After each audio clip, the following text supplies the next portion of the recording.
maybe it was never love, just the fear of being alone. Or maybe you didn't love them. You were just afraid to lose them. It is morning. Light slips through the curtain and falls across the phone. The message he received is short, not cold, not warm. He looks at the screen a few seconds longer than usual, not at the words, but at their meaning. Right here, love splits into two completely different worlds. A thought passes quietly through him. Do I still matter? That question is not about love.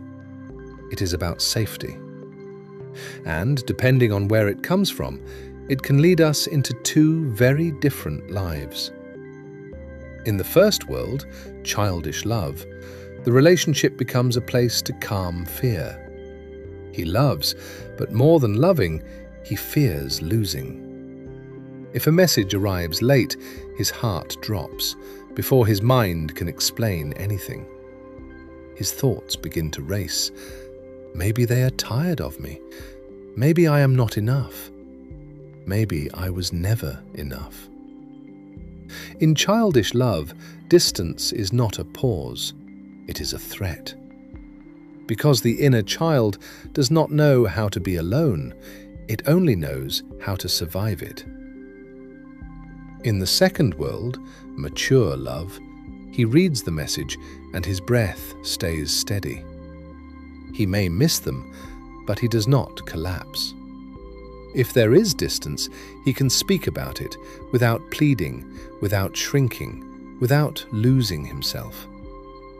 In mature love, the relationship is a home added to life, not the place where life suffocates. In developmental psychology, the difference between these two loves is simple and devastatingly real. Childish love says, "Stay with me so I don't get lost." Mature love says, "Stay with me so I can live more deeply." One comes from the fear of falling, the other from the ability to stand alone. He thinks about their last disagreement, the words that hurt him. In childish love, he would disappear or make himself smaller just to keep the connection alive.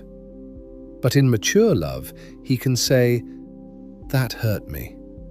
Not to fight, but to connect. The difference between these two forms of love is revealed most clearly in how they handle tension. Childish love sees conflict as the beginning of the end. Mature love sees conflict as the beginning of truth. One fears not being loved, the other longs to be seen. Calmer. Not because everything is fixed, but because something inside him finally makes sense. He realizes that in some relationships, he wasn't looking for love, he was looking for relief. Not out of weakness, but from a need that was never met. He says quietly to himself, "Maybe I wasn't bad at loving. Maybe I just hadn't grown enough for that kind of love." And that thought is not heavy. It is freeing. In the end, we understand this. Childish love is afraid to be alone. Mature love is not afraid to lose. One holds on just to survive, the other can let go and still remain whole.